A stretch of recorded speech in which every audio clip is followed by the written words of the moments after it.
안녕하십니까. 상한가닷컴 발밤입니다. 이 시간에는 해외 주식 양도소득세에 대하여 이야기할까 합니다. 해외 주식 양도세 어떻게 하세요? 절세 방법에 대하여 말씀드리고자 합니다. 이 개미가 해외 주식을 해서 돈을 엄청나게 많이 벌었습니다. 그러나 양도세가 고민돼서 고민하고 있는 겁니다. 자, 답을 제시해 드립니다.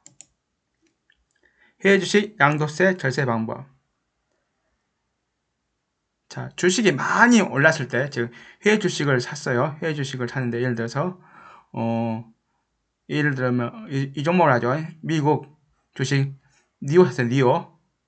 니오 전기차 주식을 샀는데, 1년 동안 4,000% 올랐죠?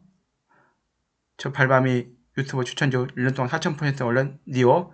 니오 주식을 1.3달러에 샀는데, 지금 40달러예요. 한 주당. 그러면 엄청나게 차이가 생겼죠? 4,000%니까. 그것을 다 1년 후에 매도해갖고 세금 내면 아까우니까 주식이 많이 올랐을 때 지금 예를 들어서 지금 이제 한 40달러일 때 니월 주식을 가족에게 증여해요. 증여. 이자이면 저기 아내 계좌로 하는 게 더 낫겠죠? 남편 계좌에 수익금이 많아요. 저 남편 계좌에 니오가 있는데 니오가 4,000% 수익이 났어요. 저 유튜브 추천주 니오가 4,000% 수익이 났는데 자 이걸 팔아서 양도세 내면 너무 아까워. 아까우니까 어떻게 하냐? 자 아내 명의 계좌로 40달러인 니오 주식을 증여해 증여.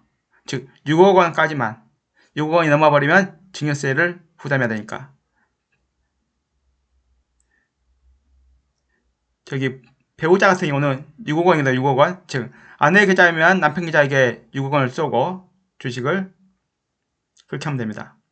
6억 원 넘어버리면 증여세를 무기 때문에 딱 6억 원까지만 하세요. 한 5억 5천만 원 정도까지만 하시든지. 아니 더 여유있게 하시려면 한 5억 원까지. 왜냐하면 이 규정이 뭐냐. 일단 양도 즉 증여한 날짜가 아니라 주식 같은 경우는요. 증여한 날짜를 기준으로 하여 증여하기 전 2달간, 증여한 후 2달간, 즉 증여일 전후 2개월 종가 평균으로 계산해요. 그러니까는 특정 시점에 증여한 날짜의 계산하는 것이 아니라 증여일 전후에 2개월씩 앞으로 2개월, 뒤로 2개월 종가 평균이 과세표준이 된 거예요.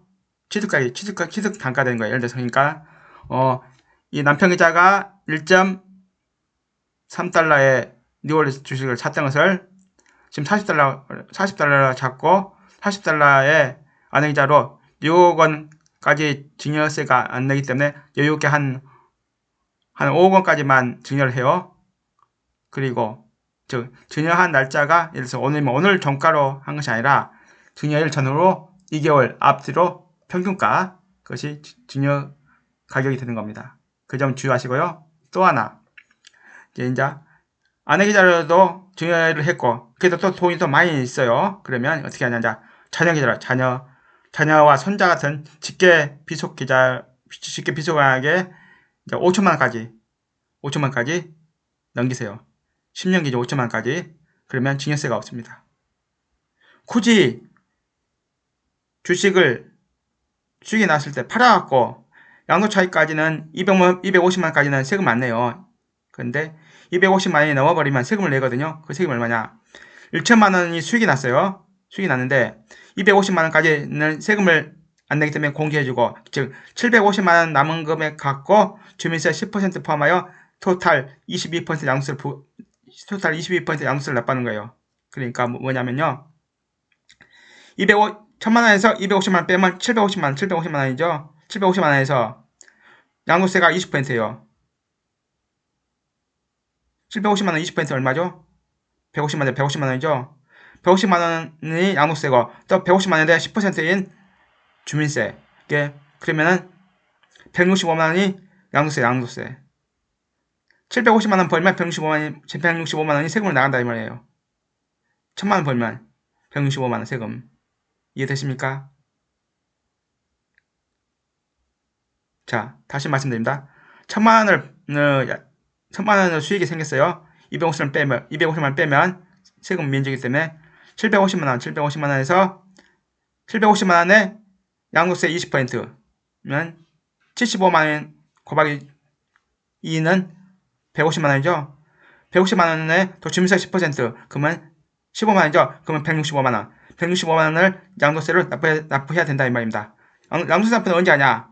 매년 5월달에 매년 5월부터 매년 5월 1일부터 5월 말까지 하는 거예요. 그 전에 해도 돼요. 그 전에 4월달경 해도 되고 증권사에서 거래하는 증권사에서 무료 대행해줘요. 무료 대행 대부분 다 무료 대행해주기 때문에 즉 모든 증권사에 다 전화하셔야 돼요. 해달라고 아니면 모바일 트레이딩으로 신청하든지. 그리고 참고로 양도차익 계산할 때 종목별 양도차익이 아닌 전체 1인 계좌 전체 합산합니다. 즉 예를 들어서 거부입방이 대우증권에도 있고 대신증권에 있고 키움증권에도 있다고 칩시다. 세 군데에 해외 주식을 거래하고 있어요. 그러면 그 세 개인데 해외 주식을 전체 다 합산이에요. 합산. 특정 증권사만 한 것이 아니라 전체 1인 계좌 합산. 이 점 주의하시기 바랍니다. 그러니까는 250만원 공제한 후에 그 차익에 대한 22% 양도세 물면 아까우니까 아내계좌면 남편계좌로 하고 남편계좌면 아내계좌로 6억원까지 증여하시라고요. 증여 기준일은 증여한 날짜 기준 2개월 종가 평균이 증여세 가격이에요. 취득단가. 그러니까 예를 들어서 아까 니오를 1.3달러에 남편이 샀어요. 이제 40달러에 아내이 증여했어요. 40달러를 2개월 전후 평균가 종가라고 가정하고 40달러에서 이제 아내가 50달러에 팔아요. 그러면 10달러에 대한 차익만 세금을 매기는 거예요. 그리고 40달러에 아내가 받았는데 평균가, 취득단가, 증여단가. 근데 30달러에 팔면 손실이 났기 때문에 증여세를 안 물어요. 이해되십니까? 자, 이렇게 절세를 하시고요. 또 하나, 투자금이 많으신 분들이 해당되는 것이고, 투자금이 적으신 분들은 그냥 250만원 공제를 하는 걸 감안하셔갖고, 예를 들어서 또, 니온은 수익이 났어요. 그 많이 벌었어요. 근데 예를 들어서 샤프 모터스가 손실이 났다고 가정할 경우에 샤프 모터스를 손절을 하면은 손절한 금액만큼 또 빼줘요. 즉 수익 확정된 금액에서 손실 확정된 금액을 빼준다 이 말이에요. 그래서 그 차익에 대한 것만 세금이 부과되는 겁니다. 이 점은 주의하시면 됩니다. 전체 합산, 즉 수익 확정된 거하고 에서 손실 확정된 것을 빼는 거예요. 그래서 계산이 되는 겁니다. 이상으로 해외 주식 양도세 절세 방법에 대하여 알아봤습니다. 열심히 메모하고 있습니다. 이 꼬마가. 감사합니다.